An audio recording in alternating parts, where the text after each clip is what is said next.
नमस्कार दोस्तों, स्वागत है आपका यूट्यूब चैनल एबी टेक में। आज है 7 जून 2021 और जान लेते हैं आज की महत्वपूर्ण खबरें जो आज के प्रमुख समाचार पत्रों पर छाई हुई हैं। सबसे पहले बात कर लेते हैं, यहाँ पर हम लोग 69 शिक्षक भर्ती को लेकर के दिया गया है कि नहीं भरे जा सके 5000 से अधिक रिक्त पद। यहाँ पर बात हो रही है 69 शिक्षक भर्ती के अंतर्गत तृतीय काउंसलिंग के बारे में। आप लोग जानते हैं कि 23 मार्च को बेसिक शिक्षा मंत्री सतीश द्विवेदी ने प्रेस कॉन्फ्रेंस करके रिक्त पदों को भरने की जानकारी दी थी और कहा था 1 महीने के अंदर ये पद भर लिए जाएंगे। लेकिन मार्च के बाद अप्रैल निकल गया, मई निकल गया, जून भी निकला ही जा रहा है, लेकिन अभी तक इन पदों को भरने की कोई भी सूचना नहीं है। उसी के बारे में यहाँ पर दिया गया है कि बेसिक शिक्षा विभाग की 69 शिक्षक भर्ती के 2 चरणों की प्रक्रिया पूरी होने के बाद भी 5000 से अधिक पद रिक्त हैं। इसके अलावा एसटी श्रेणी के 1133 पद खाली हैं। अभ्यर्थियों का कहना है कि कोरोना काल में आर्थिक स्थिति काफ़ी दयनीय हो चुकी है। सरकार से मांग करती है कि रिक्त पदों को शीघ्र भरा जाए। उधर 69 शिक्षक भर्ती से जुड़े एक अन्य मामले में आरक्षण के मसले को लेकर के सरकार की ओर से राष्ट्रीय पिछड़ा वर्ग की अंतरिम रिपोर्ट पर जवाब न दिए जाने से अभ्यर्थी जो है परेशान। अभ्यर्थियों का कहना है कि ओबीसी आरक्षण में काफ़ी धांधली भी यहाँ पर हुई है। ये बात हो गई 69 शिक्षक भर्ती थर्ड काउंसलिंग को लेकर के। बढ़ते हैं अगली अपडेट को लेकर के। तो यहाँ पर अपडेट है उच्च शिक्षा को लेकर के। लिखा है इस बार भी लेट होगा उच्च शिक्षा का सत्र। बोर्ड परीक्षा में प्रमोशन का फार्मूला अभी तय नहीं। कोविड संक्रमण के कारण पिछले साल की तरह ही इस बार भी उच्च शिक्षा संस्थानों का नया सत्र कम से कम 2 से 3 महीने लेट होगा, क्योंकि अभी इंटर से लेकर के स्नातक तक परीक्षा और प्रमोशन को लेकर के कोई भी स्थिति स्पष्ट नहीं है। इसका असर नए सत्र में भी देखने को मिलेगा, चाहे वो यूजी हो या पीजी के कोर्स हों। बढ़ते हैं अगली अपडेट की तरफ। यहाँ पर अपडेट है कोरोना को लेकर के और कोरोना कर्फ्यू को लेकर के। लिखा है यूपी के 71 जिलों में कोरोना कर्फ्यू खत्म, 4 में जारी रहेगी पाबंदियाँ। 1 जून से उत्तर प्रदेश में अनलॉक कर दिए गए हैं जिले, लेकिन जहाँ पर 600 से अधिक केस निकल रहे हैं वहाँ पर अभी अनलॉक नहीं किया गया है। अब तक पूरे उत्तर प्रदेश में से जो है 71 जिलों को अनलॉक कर दिया गया है। तो कभी कोरोना यहाँ पर डाउन है इसलिए अनलॉक कर दिया गया, लेकिन जहाँ पर अभी कोरोना डाउन नहीं हो रहा है वहाँ पर भी अभी 4 जिलों में पाबंदियाँ अभी भी रहेंगी। ठीक है, बढ़ते हैं अगली अपडेट की तरफ। यहाँ पर अपडेट है नीट और जेई की परीक्षाओं को लेकर के। दिया गया कि नीट जेई मेंस नहीं होंगे रद्द। एनटीए अगले हफ्ते तक देश भर में परीक्षाओं का कार्यक्रम जारी करने की तैयारी में। 12वीं की सीबीएसई बोर्ड परीक्षा रद्द होने के बाद सरकार के सामने अब नीट और जेई मेंस जैसी प्रतियोगी परीक्षाओं को भी रद्द करने का दबाव बढ़ने लगा है। हालांकि इन सब के बावजूद केंद्रीय शिक्षा मंत्रालय ने साफ संकेत दिया कि नीट और जेई मेंस की परीक्षाएं रद्द नहीं होंगी। कोरोना संक्रमण की स्थिति में सुधार होने वाला है या होने लगा है और इसके तुरंत बाद जो एग्ज़ाम है वो करवाया जाएगा।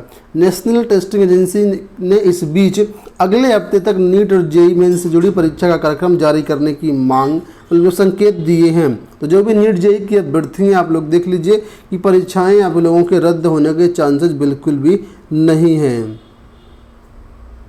सीटीटी जुलाई एग्जाम 2021 को लेकर के बड़ी अपडेट आ गई है। यहाँ पर जी न्यूज़ की तरफ से अपडेट दी गई है कि सीटीटी जुलाई 2021 का जो ऑनलाइन आवेदन है वो शीघ्र शुरू होंगे। और यहाँ पर अपडेट दिया गया है कि जो संकेत मिले उसके अनुसार सीटेट जुलाई का नोटिफिकेशन जो है वो 20 जून तक जारी किया जा सकता है। आवेदन की प्रक्रिया जो है आपकी जुलाई से शुरू हो जाएगी। ठीक है, सीटेट जुलाई के लिए आवेदन प्रक्रिया शुरू होने के बाद इच्छुक अभ्यर्थी ऑफिशियल वेबसाइट पर आवेदन कर पाएंगे। और यहाँ पर जो है आप लोगों के लिए अच्छी बात है कि अब इसको लेकर के अपडेट आ चुके। बहुत सारे शिक्षक साथी हैं जो कि सीटेट का इंतज़ार कर रहे थे, तो अब आप लोग इसके लिए जैसे ही फॉर्म आते हैं तो चैनल के माध्यम से आप लोगों को सारी अपडेट दी जाएगी। और अब तो एक नया नियम लागू हो गया कि जो एक बार सीटेट पास कर लेगा या टेट पास कर लेगा उसको जो है वो लाइफ टाइम के लिए मान्य होगा। आप लोगों के लिए एक विशेष सूचना है, आप टीचिंग के किसी भी एग्जाम की तैयारी कर रहे हो, चाहे वो यूपी टीजीटी पीजीटी हो, टेट हो, सीटेट हो, यूजीसी नेट हो, असिस्टेंट टीचर हो, सीएसआईआर नेट हो, रीट हो, केवीएस हो, एनवीएस हो, इनकी पूरी जो टेस्ट सीरीज है हमारे AB tech online test series app पर अवेलेबल करवा दी गई है। मात्र 54 रुपये के हिसाब से आप लोग यहाँ पर पेमेंट करके पूरे जो टीचिंग एग्जाम की टेस्ट सीरीज है उसको पा सकते हैं। डिस्क्रिप्शन बॉक्स में लिंक दिया गया, चेकआउट जरूर करें। यहाँ पर जो अपडेट है विभिन्न भर्तियों को लेकर के आप लोग जानते हैं। अभी परसों ही पूरे उत्तर प्रदेश में सोशल मीडिया पर, ट्विटर पर जो कैंपेन चलाया गया बेरोजगार दिवस पर, उसके मौके के बाद जो है उत्तर प्रदेश के मुख्यमंत्री की तरफ से ये आदेश जारी किए गए कि जो भी भर्तियां उनको शीघ्र भरा जाए। तो यहाँ पर अभ्यर्थियों ने तीखी प्रतिक्रिया व्यक्त करते हुए कहा कि हमें भर्ती का आदेश नहीं चाहिए, विज्ञापन चाहिए। यहाँ पर देख सकते हैं लिखा कि रोजगार के मुद्दे पर लगातार हो रहे आंदोलन के मद्देनजर तमाम विभागों में अतिरिक्त पदों का ब्यौरा तैयार किया जा रहा है ताकि भर्ती शीघ्र शुरू की जा सके। इस मसले पर युवा मंच के अध्यक्ष अनिल सिंह का कहना है कि इससे कोई फायदा नहीं होगा। एक तरफ तीसरी लहर आने की बात कही जा रही है और अगले साल यूपी का विधानसभा चुनाव भी है। सरकार भर्ती के आदेश के बजाय सीधे विज्ञापन जारी करे और सभी पदों पर भर्ती की प्रक्रिया शीघ्र शुरू करे। सिर्फ भर्ती का आदेश देने से बेरोजगारों को राहत नहीं मिलेगी। बढ़ते हैं अगली अपडेट की तरफ। यहाँ पर देखिए लिखा है कि परिषदीय विद्यालयों में इसी सत्र से मिलेगा टैबलेट। शासन ने बेसिक शिक्षा विभाग को शिक्षकों की सूची अपडेट करने को कहा। बेसिक शिक्षा परिषद की ओर से संचालित जिले के 2504 परिषदीय विद्यालयों को इसी सत्र में टैबलेट मिलने की सौगात है। यहाँ पर अपडेट है गोरखपुर जिले को लेकर के, लेकिन ये बाकी अन्य जिलों के लिए भी सूचना है। राष्ट्रीय शिक्षक पुरस्कार के लिए आवेदन 20 तक। राष्ट्रीय शिक्षक पुरस्कार के लिए ऑनलाइन आवेदन शुरू हो गया। इच्छुक अध्यापक जो है वो 20 जून तक ऑनलाइन आवेदन कर सकते हैं। केंद्रीय शिक्षा मंत्रालय ने राष्ट्रीय अध्यापक पुरस्कार 2021 के लिए पात्र शिक्षकों से आवेदन मांगे हैं। तो ये ऑफिशियल वेबसाइट दी गई है। इस वेबसाइट पर जाकर के आप लोग 20 जून तक अध्यापक पुरस्कार के लिए आवेदन कर सकते हैं। इनकम टैक्स को लेकर के अपडेट है कि जो भी साथी इनकम टैक्स भरना चाहते हैं उनके लिए जो है इनकम टैक्स की नई वेबसाइट शुरू कर दी गई है और जो है 18 से नई व्यवस्था से आयकर भुगतान शुरू हो जाएगा। क्रेडिट कार्ड यूपीआई से भी भर पाएंगे आप लोग अपना इनकम टैक्स। यहाँ पर अपडेट है डीएलएड अभ्यर्थियों को लेकर के। जो डीएलएड अभ्यर्थी लगातार वो अपने प्रमोशन की मांग कर रहे हैं, उसी को लेकर के यहाँ पर फिर से अपडेट आई है कि डीएलएड तृतीय सेमेस्टर को प्रमोट किए जाने की मांग तेज हो गई है। इस मुद्दे पर डीएलएड तृतीय सेमेस्टर के प्रशिक्षुओं ने ट्विटर पर अभियान भी शुरू कर दिया है। डीएलएड संयुक्त प्रशिक्षु मोर्चा के बैनर तले इस अभियान में 2 दिनों के भीतर 2.5 लाख ट्वीट किए जा चुके। मोर्चा के अध्यक्ष रविकांत द्विवेदी ने बताया कि यह ट्विटर अभियान तब तक जारी रहेगा जब तक सरकार प्रमोशन संबंधी शासनादेश नहीं जारी कर देती है। जो भी तृतीय सेमेस्टर के अभ्यर्थी हैं वो लगातार यहाँ पर ट्विटर अभियान चला रहे हैं ताकि उनको भी प्रमोट किया जाए।